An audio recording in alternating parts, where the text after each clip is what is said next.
Somos o sindicato que representa os trabalhadores em segurança privada de Campinas e região. Nossa missão é assegurar os direitos da categoria, oferecer benefícios justos e promover condições de trabalho dignas e seguras, para quem dedica sua vida à proteção e cuidado de todos. Juntos, construímos uma categoria mais unida e valorizada. Sindivigilância Campinas, uma nova era de comunicação e serviços. Inovando sempre, o Sindivigilância apresenta o VigCast, seu novo canal de comunicação com a categoria. Um espaço voltado à valorização dos profissionais da segurança privada e à reflexão sobre suas lutas, conquistas e desafios. Sejam bem-vindos ao VigCast. Dona Edna, como você enxerga o futuro dessas pautas e quais são os maiores desafios e quais as maiores esperanças com relação ao tema abordado aqui hoje? Eu acredito num diferencial muito grande. Por exemplo, há 10 anos atrás, quando que havia uma mesa discutindo essa pauta? É verdade. Então, nós já avançamos. E quando você fala da presença feminina, da condição dessas mulheres, que há necessidade para elas fazerem parte, tem que ter o número da roupa necessária para atendê-las, né? Por conta da questão do seio, se ela está amamentando. Então, houve uma evolução muito grande. E eu acredito mesmo, que principalmente na vigilância vai haver um olhar feminino possibilitando a adesão dessas profissionais. Tudo é evolução, tudo é o tempo. Antes, em várias profissões, a polícia militar, sim, totalmente feminina, masculina, o exército, sim, totalmente, a marinha. Quem assistiu o desfile de 7 de setembro esse ano viu o número de mulheres que estão na aeronáutica, que estão na marinha. Então, eu acho que a evolução, ela vem. O que é preciso? Provocar. E, por exemplo, se você tem uma pessoa que tem a cabeça, o olhar, como tem o Geiso, aqui nesse lugar, a possibilidade de mudança é muito grande. Daqui 10 anos, você vai dizer assim, nossa, a gente numa mesa conversando com aquela senhorinha, e ela falou dessa mudança. Porque nós precisamos acreditar na mudança, mas nós precisamos estabelecer a mudança, mas para que a gente tenha esperança da mudança, nós precisamos propor. Olha a proposta da roupa adequada para essas mulheres. Porque não adianta eu incluir, ela vem, ela está inclusa, aí depois a daqui ela é barrada por conta de algumas questões que não atendem. Então, eu acredito na mudança, eu acredito que nós tenhamos um diferencial muito grande, que daqui 5 anos o Geiso vai falar, poxa, valeu a pena. Entendeu?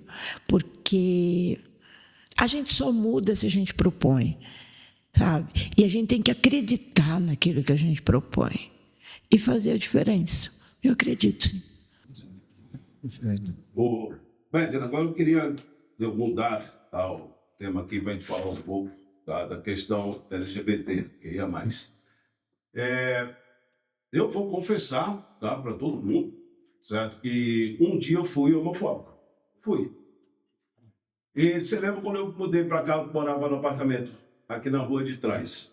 Tá? E no apartamento, no prédio que eu morava, tinha praticamente 4 andares que só moravam travestis. Tá? Até o dia que eu cheguei, tá, estava tendo uma confusão na portaria, tá? Uma senhora com o marido dela, tinha ido no mercado, e estava se recusando a subir no elevador junto com as travestis. Eu falei, não seja por isso, meninas, por favor, entrem. Das também assim, de meninas, entrem. Eu falei, a senhora vai na próxima, tá? Quando chegar lá em cima, eu aperto aqui para o elevador descer. E subi com as meninas. Subi. Não teve problema nenhum. Não. Elas nunca tiveram problema, nunca deram nenhum tipo de problema lá no prédio. Tá? Elas iam para lá, elas dormiam durante o dia, elas estavam dormindo, que à noite, tá? Infelizmente, elas tinham que ir correr atrás do sustento delas. Tá? E eu comecei a conversar, tá, com essas travestis lá do prédio.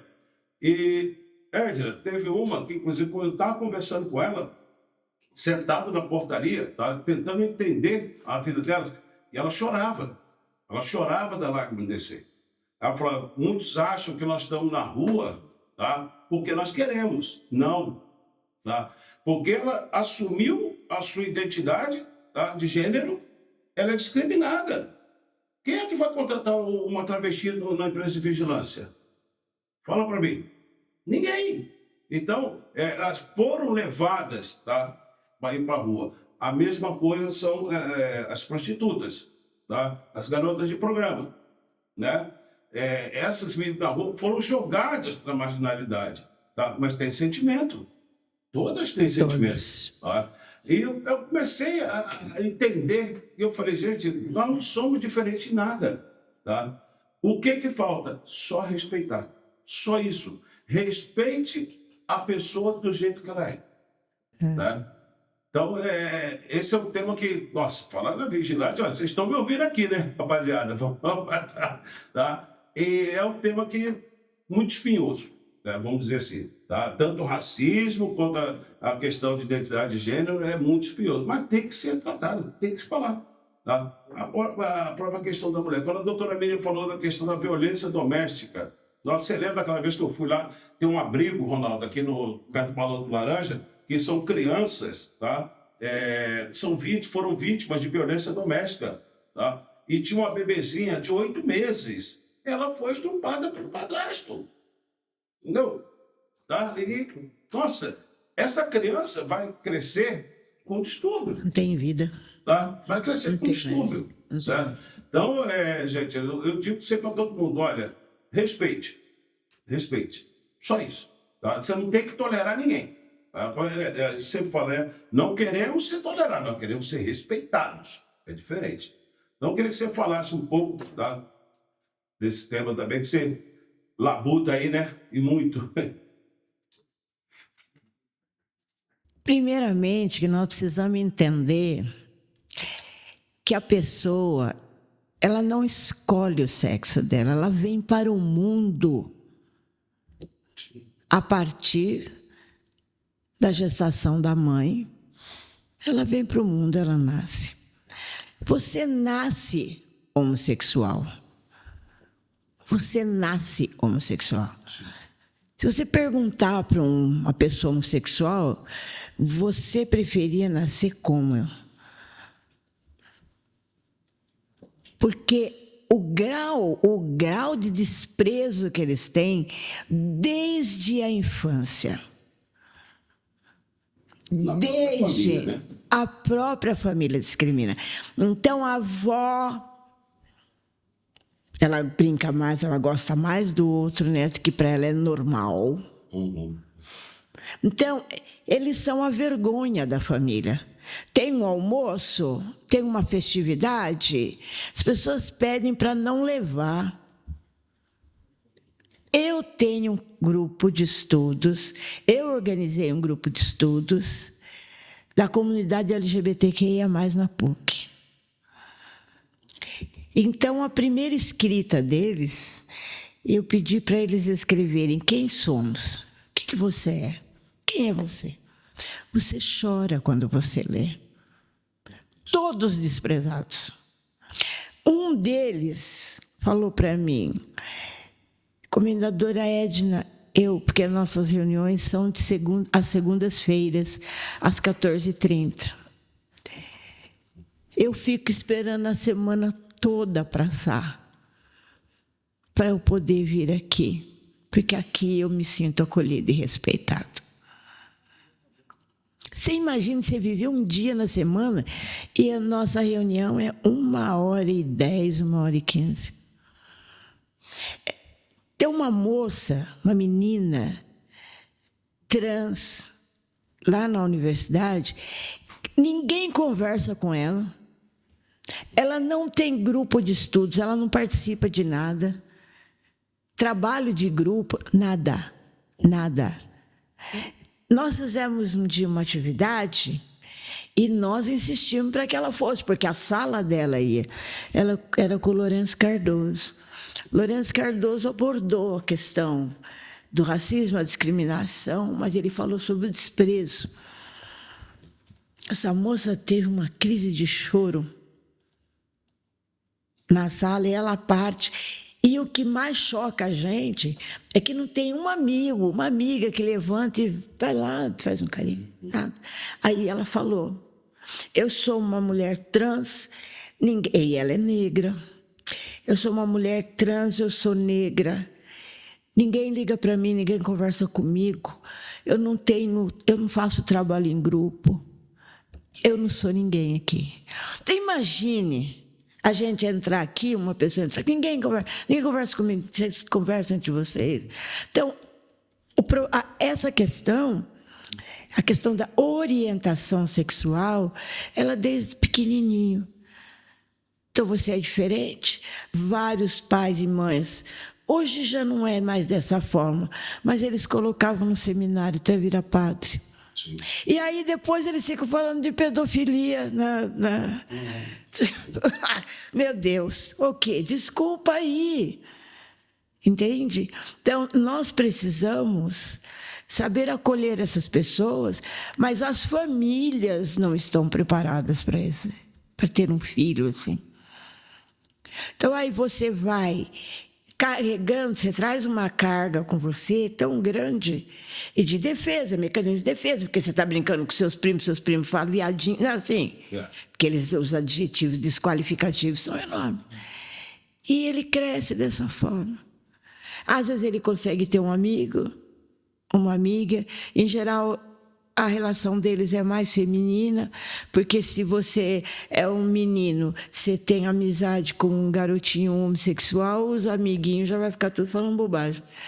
Então você é praticamente só. E aí, você sai de casa, viu o depoimento da Erika Hilton, que ela foi colocada para fora de casa, ela comeu comida do lixo. Triste, né? E se transformou hoje numa deputada. E faz essa defesa. Então, a gente precisa entender o que é essa caminhada. Sabe?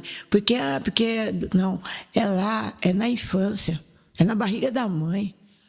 Tá? Quando você começa a andar, quando você começa a brincar, quando você começa a se apresentar como gente, você saber o que você quer para você, e o que você quer é brincar de boneca, o que você quer são as outras coisas diferentes dos meninos.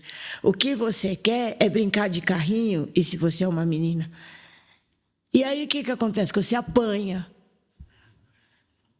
Porque essa é a forma que a gente tem, que as pessoas, o ser humano tem de tratar. Eu bato, eu agrido, eu ofendo, entende? Então, a gente precisa aprender. Outro dia passou um filme fantástico sobre esse caso de um jovem homossexual, e ele se apaixona por um menino, e o menino se apaixona por ele. Mas o menino tem uma família aquela família rígida, e ele foi provando que ele era homem até o dia que ele tenta se matar. Então, a gente precisa saber entender essas pessoas. Porque ninguém... agora eu não sou mais, agora eu vou ser gay. Você nasce gay. Você nasce trans. E as pessoas precisam aprender a respeitar. Perfeito. Eu, quando conversei com esse travesti, o relato... Os relatos são... Gente, a coisa mais difícil você ouvir. Imagina o que passa. E ela me falando, tá, que quando criança, ela era violentada, tá, pelos primos, pelo tio, tá, que já nasceu desde pequeno, com trejeitos femininos. Tá? Aí falavam para ela, já que você quer ser mulherzinha, você vai ser. E violentavam ela. Tá? E isso é uma coisa que, quando você para analisar... O próprio pai violenta o filho que é homossexual. O próprio pai. Sim. E quando é o caso da mulher, tá? Ela ser lésbica, o pai espanca. Ah, você quer ser homem? Então, peraí. É assim. Tá? Então, espanca. Aí sofre.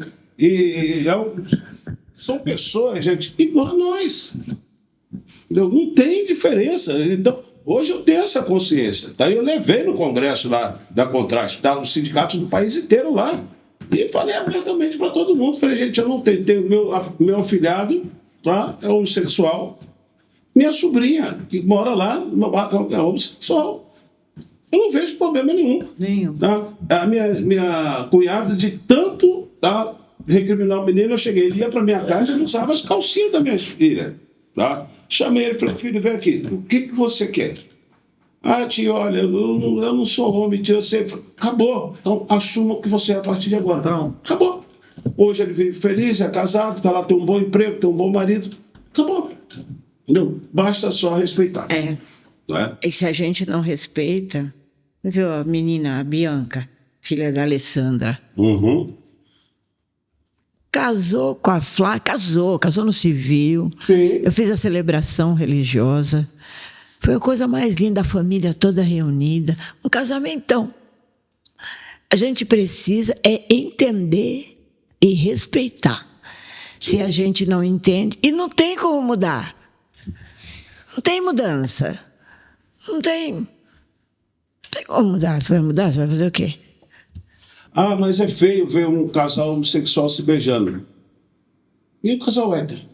Qual é a diferença? Não são duas pessoas? Não é? Mas o preconceito ele tem que falar mais alto. Né? Não tem jeito.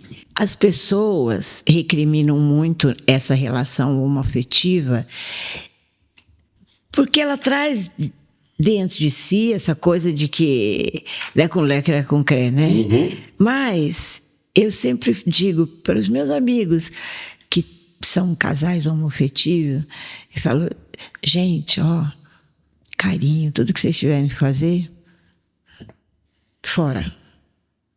Aqui vocês mantêm. Porque a gente sabe que as pessoas discriminam. Sim. Elas discriminam. Porque depois elas passam a não convidar. Falam, vai trazer aqui, vai ficar se beijando, vai ficar por causa das crianças, porque não sei o quê. Segura. Para poder conviver com todo mundo. Né? Pelo menos você tem um grau ali de respeito e você fica numa condição um pouco mais confortável. E não de tanto desprezo. Mas a gente... Eu falo assim, que ninguém nasce racista...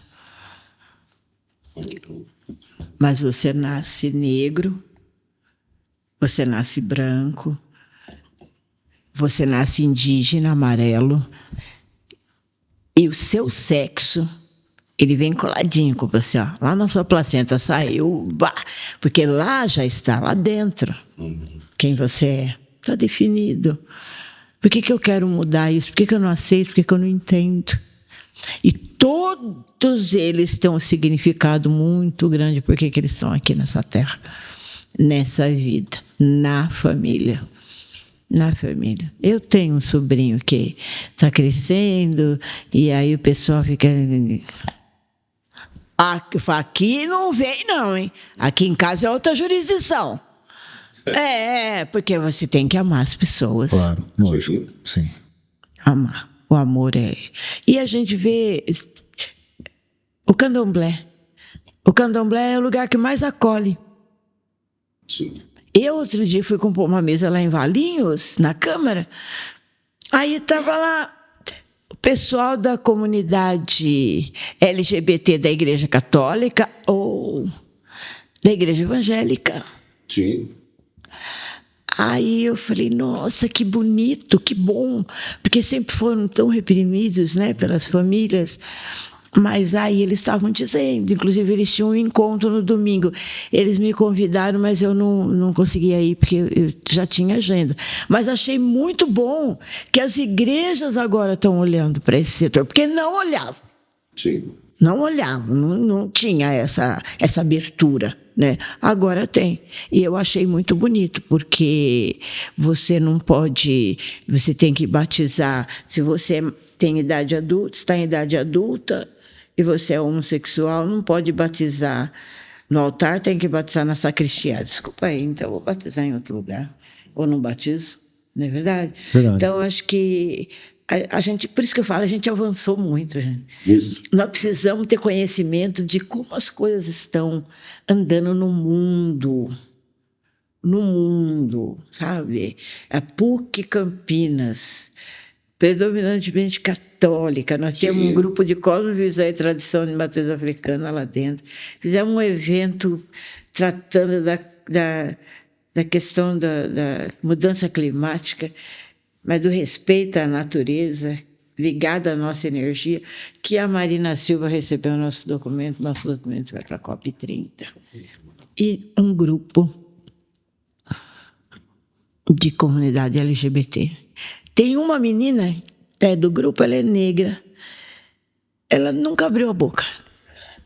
Ela vai na reunião, ela não abriu a boca. Ela fala nada. Eu só pergunto para ela, tá tudo bem? Você tem acordo? E eles são todos intelectuaizinhos. Todos intelectuaizinhos. Entendeu? Então, a gente precisa saber entender. Ela vai falar o dia que ela quiser. O dia que ela quiser. Sim.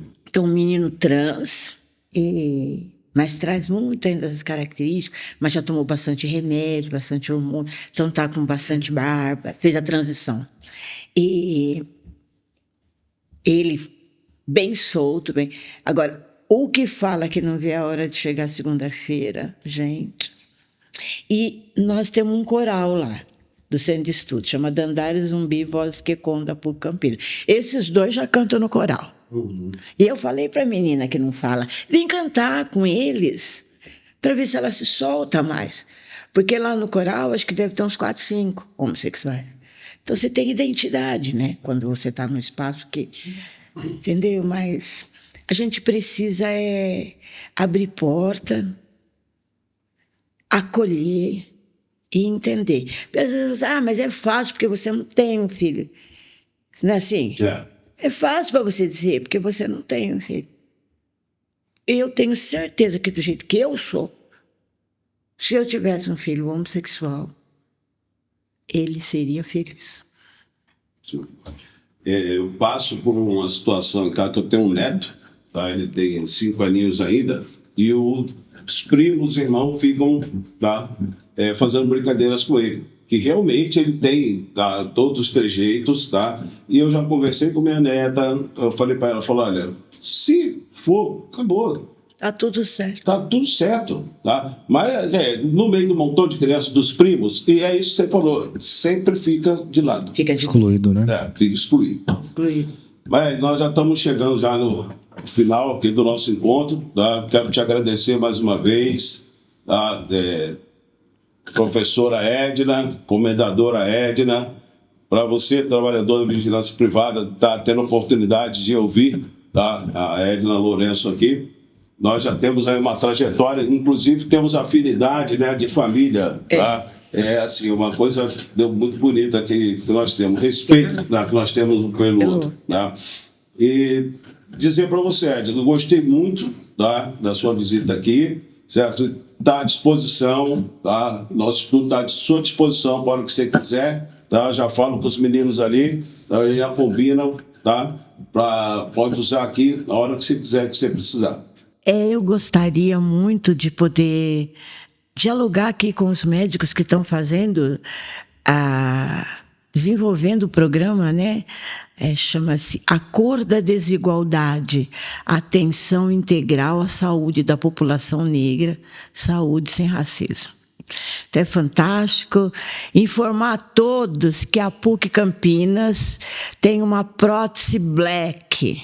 Então, quando as pessoas... Hoje, quem vai colocar prótese não tem mais gengiva cor-de-rosa. Tem a gengiva da nossa cor. a gengiva do povo negro. Então, é um avanço. Então, eu quero te agradecer, Geise, agradecer todos, Zé Ronaldo, agradecer a Ana, agradecer ao Derek, agradecer a todos, né? Que todo mundo se encontra, né? Nossa Sim. vida é uma roda, né? A roda do útero é a nossa vida. Vivemos em roda e é tão bom quando a gente encontra as pessoas e é bom quando a gente pode falar sobre nós. Então, eu quero ter essa oportunidade, viu, gente, de trazer aqui os médicos para a gente poder apresentar, né, para a cidade o que está sendo feito de muito bom para o nosso povo preto, mas para o nosso povo branco e principalmente para o nosso povo da periferia, né? A periferia sofre muito. E te parabenizar. Obrigado. Parabenizar pelo espaço. Cada dia você me surpreende mais, né? E nós precisamos de pessoas assim como você, que tenha essa força, né, de luta, para que a gente tenha esperança. Porque a única coisa que nos fortalece e faz a gente caminhar é a esperança. A gente tem que ter esperança, né? E como eu tenho esperança que o meu time vai subir. Enfim, para descontrair. Mas gratidão, muito obrigada. Obrigada a todos. Obrigada pela oportunidade, né? Sim. Eu sou uma mulher muito grata. Muito grata. Ronaldo. Dona professora Edna, né? Quero agradecer a sua presença, seu tempo, por compartilhar um pouco do seu conhecimento, da sua história de vida, da sua luta em pró da minoria, das pessoas que realmente mais precisam. E faço das palavras do Geise minhas palavras. O sindicato de portas abertas, né? Que a gente puder ajudar de alguma forma, combater e incentivar, né, a igualdade, pode contar sempre com o nosso apoio, com a nossa ajuda aqui. Obrigado mesmo. Bom, chegamos ao fim desse podcast de hoje e quero deixar aqui, tá, aos trabalhadores da segurança privada, o próximo podcast que nós vamos fazer, nós vamos tratar do tema, tá, da saúde mental do vigilante. Tá? Eu falo em todos os podcasts que nós estamos gravando aqui, eu estou falando isso sempre, tá? Porque o profissional vigilante ele sofre uma pressão muito grande, tá? E a questão psicológica ela tem que ser trabalhada de uma forma, tá, bem aberta, bem clara, tá? E mais uma vez dizer a vocês, gente, depressão não é frescura, depressão é doença. Forte abraço para vocês e até a próxima.